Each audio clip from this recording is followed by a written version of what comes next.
Bien-aimé, ouvre ton cœur ce matin avec une vigilance particulière. Le Saint-Esprit veut te parler d'un sujet délicat, mais essentiel pour la santé de ton âme, la pureté de ton corps et la solidité de ton avenir spirituel. Nous nous arrêtons sur le verset 18 du chapitre 7 du livre des Proverbes. Pour comprendre la portée de ce verset, il faut entrer dans le décor que Salomon nous décrit. Tout au long de ce chapitre, le sage roi met en scène un jeune homme dépourvu de sens, qui passe dans la rue à la tombée du jour et qui se laisse aborder par une femme rusée, parée comme une courtisane, dont le cœur est trompeur. Cette femme l'enlace, l'embrasse et lui adresse ces paroles qui résonnent au verset 18. Viens, enivrons-nous d'amour jusqu'au matin, livrons-nous joyeusement aux caresses. Arrête-toi sur cette phrase. Elle est habillée du mot amour, mais ce n'est pas de l'amour. Elle parle d'enivrement, c'est-à-dire de perte de contrôle, d'aveuglement volontaire, d'étourdissement des sens. Elle parle de jouissance immédiate, sans engagement, sans lendemain, sans responsabilité. Bien-aimé, voici la première révélation.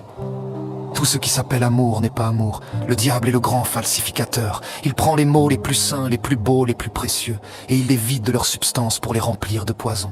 Le véritable amour, selon Dieu, n'enivre pas. Il édifie. Il ne cherche pas l'obscurité de la nuit. Il marche dans la lumière. Il ne dit pas « Viens, fuyons jusqu'au matin ». Il dit « Viens, construisons pour l'éternité ». L'amour véritable engage, protège, sanctifie. L'amour falsifié séduit, consomme, détruit. Voici la deuxième révélation. Cette parole de séduction n'arrive pas par hasard. Elle vient à un moment précis, quand le jeune homme est seul, désœuvré, sans direction. Le verset 8 dit qu'il passait dans la rue près de l'angle où se tenait cette femme. Bien-aimé, le diable connaît ton emploi du temps. Il connaît tes heures de faiblesse.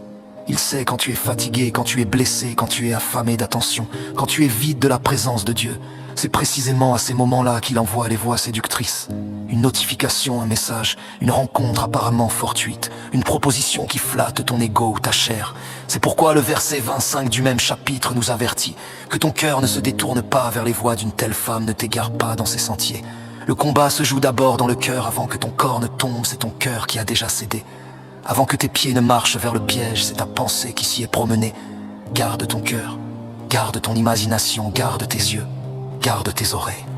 Voici la troisième révélation. Le verset 26 et 27 décrivent la fin tragique de celui qui se laisse séduire. Car elle a fait tomber beaucoup de victimes, et ils sont nombreux, tous ceux qu'elle a tués. Sa maison, c'est le chemin du séjour des morts, il descend vers les demeures de la mort. Bien-aimé, ne sois pas naïf. Le péché sexuel, l'adultère spirituel, les relations toxiques déguisées en amour ne laissent jamais leurs victimes intactes. Ils tuent l'onction, ils tuent les ministères, ils tuent les mariages, ils tuent les destinées, ils tuent l'intimité avec Dieu. Mais voici la bonne nouvelle. Si Dieu nous met en garde, c'est parce qu'il offre aussi un chemin de délivrance et de protection. Le verset 1 du même chapitre commence ainsi: Mon fils, retiens mes paroles et garde avec toi mes préceptes. La protection contre la séduction se trouve dans la parole. Plus ta vie est saturée de la parole de Dieu, moins tu seras vulnérable aux paroles du séducteur. La parole devient un filtre, un bouclier, un discernement. Quand le diable parle, la parole déjà déposée en toi répond avant même que ta chair n'ait le temps de céder. Alors ce matin, je te lance cet appel solennel. Apprends à reconnaître les paroles séduisantes. Apprends à fuir les voix qui t'enivrent au lieu de t'élever. Apprends à dire non à ce qui se présente sous le masque de l'amour, mais qui n'est en réalité qu'un piège déguisé. Si tu es déjà tombé dans ce piège, ne reste pas couché, lève-toi. Le sang de Jésus-Christ purifie de tout péché. Le Père t'attend les bras ouverts. Il y a une pleine restauration disponible pour celui qui revient avec un cœur sincère. Prions ensemble. Père éternel, au nom de Jésus-Christ, je viens devant toi avec humilité. Délivre-moi de toute séduction visible et invisible. Ouvre mes yeux pour discerner les paroles trompeuses qui se déguisent en amour. Sanctifie mon cœur, mes pensées, mes yeux, mes oreilles, mon corps tout entier.